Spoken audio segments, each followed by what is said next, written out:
Hello, I am Endlessness and welcome back to Final Fantasy VII Ever Crisis, and in this video I wanted to make a guide on the high risk battle 2 in the Easter event, and this battle has recommended power of 140,000 and the first clear rewards, they are not very high, you just need 700,000 score, but if you want to farm this battle then ideally you want to have somewhere around 2 million score, which is not as hard, but if you have somewhat decent team it should be possible.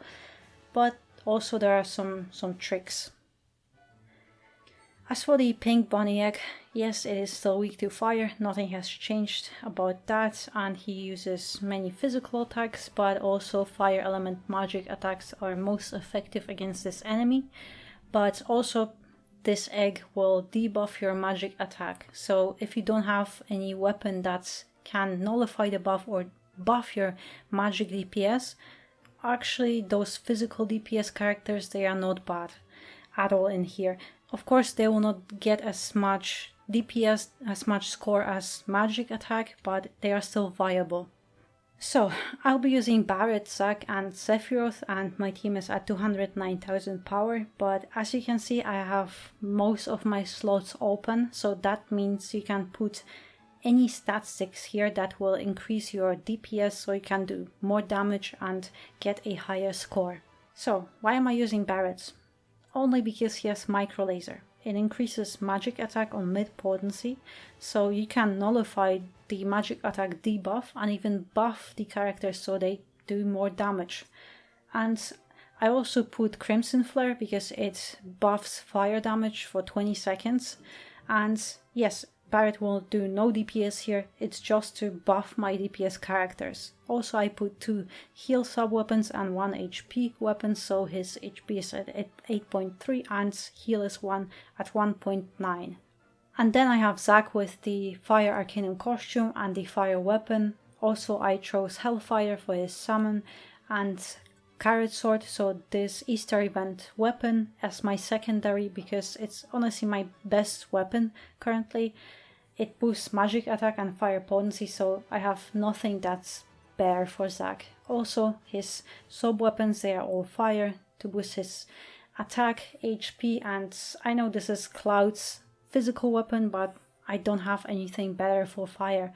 So Zack has 7,000 HP and 3,000 magic attack. And lastly I use Sephiroth with his Fire Mastery costume, Mega Flare as his limit break, and Crimson Flare because it does fire AoE damage. And for his sub-weapons I don't have any fire sub-weapons because I don't have them literally. So I use magic ability potency, just anything to boost his HP to 8.2 and magic attack to 3.1. So my team works only because I have Barret with his micro laser that buffs magic attack, and as far as I am aware there are only 2 other weapons that have the same ability. One is Aerith with her Garnet Rod, so the exclusive FF9 weapon, and now we have Cait Sith with his new banner weapon. So you have 3 options, but I think Barret is the most available one. It doesn't matter which overboost level you have, it can be a 5-star, it'll be fine. So the trance abilities. Yes, it's all RNG and you might get more or less lucky, it just depends on each battle, but ideally you want to get something like ally score bonus to 100%. You might get one with 150, but ideally you want this 200% for that. And you always get a debuff with it, so minus 15% HP is actually fine, I might take it, but if you get something like minus 30% physical defense, that will hurt you a little bit more, so instead of buffing you might need to heal.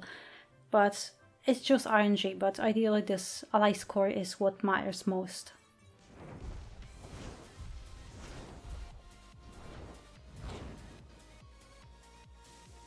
Immediately I will switch to Barret, and from what I tested myself, the only way that magic team really works is if you have something to nullify this magic attack debuff, because whenever this egg attacks you it always lowers magic attack, so that's why you at least nullify the buff, you also heal.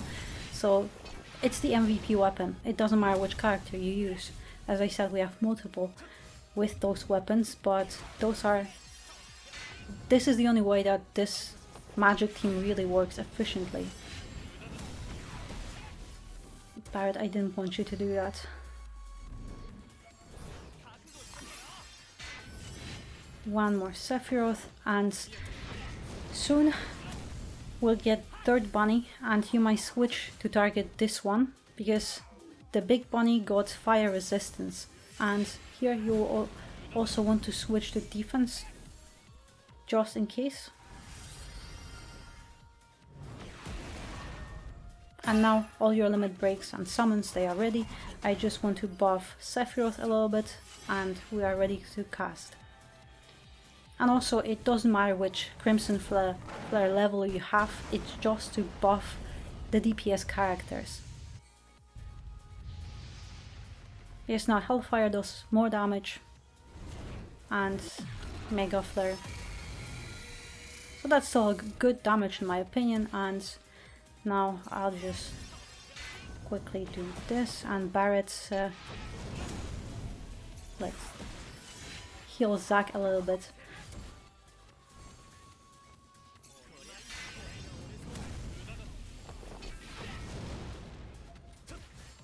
Switch defense on this one as well.